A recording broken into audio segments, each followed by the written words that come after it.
to tell the story, Iran launching missiles into Israel, and quite a response to talk about.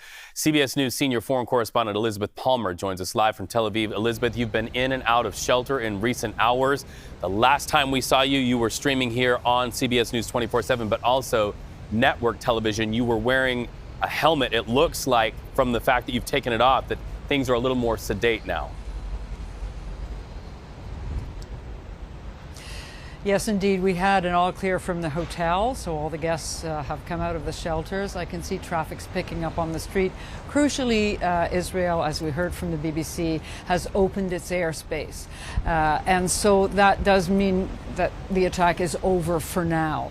Our colleagues in Tehran have been texting us saying that in Iran, on Iranian television, this is being portrayed as a huge success, that they're claiming that 80% of those ballistic missiles, more than 100, hit their targets, and there's a catastrophe and ruin everywhere. In fact, the IDF is saying that some were not intercepted, and so they're going out to have a look at where they landed. But crucially, there don't seem to be any casualties. The Iranian Revolutionary Guard have made it clear in a statement that this was what they called their retaliation for the deaths of Ismail Haniyeh back in July. He was the head of Hamas, and he was killed very spectacularly and embarrassingly inside the Revolutionary Guard compound by, we think, a rocket while he was visiting, and also retaliation for the death of Hassan Nasrallah, who was killed in an airstrike last week in Lebanon.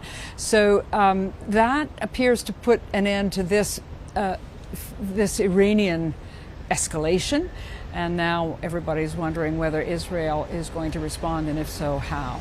You take out the possibility of Israel responding, and you contrast this with what happened in April. There does seem to be some similarity in how Iran sent the drones in, the missiles in, and then said, this is it, this is the chapter closing, so to speak. And then a similar statement tonight relative to that. Do you see that contrast as well? I do, and I think that you have to bear in mind that the Iranians are very much playing to a domestic audience. They had said they would avenge the death of Ismail Haniyeh. The death of Nasrallah has been massively embarrassing in Iran, and they had to be seen to be doing something. We will hear from the Israeli Defense Forces in the coming days whether this was designed to be more a show of force than really designed to do serious damage. It may have been a little bit of shadow boxing, but I mean very lethal, dangerous shadow boxing, but nevertheless not a prelude to a full-scale war. In Iran, for those who are watching Iranian state TV and they are hearing, as you reported, that this was a resounding success, that 80% of those missiles hit, which we believe to be untrue, are they able to hear reports such as from ours over the internet? Are they able to hear reports from Israel, or are they in a vacuum? What is it like on the other side? People who want to know can know. There are a lot of satellite dishes and now streaming potential, and one huge source of information, very solid source of information, is the BBC, which broadcasts in Persian into Iran. So many people will be watching that either clandestinely or more overtly, but they'll be putting it onto all the social media feeds, Telegram certainly. And so those who want to know can know.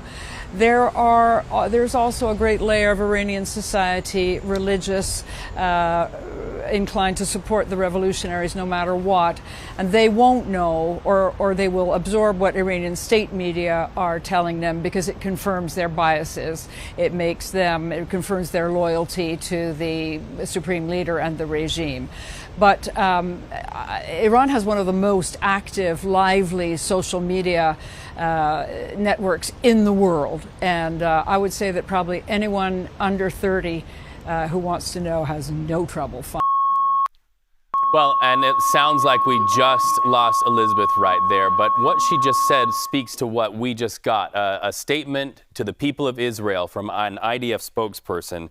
And to that point of information, the flow of information back and forth, It seems that the people of Iran are able in some way to monitor the social media feeds of the people in Israel.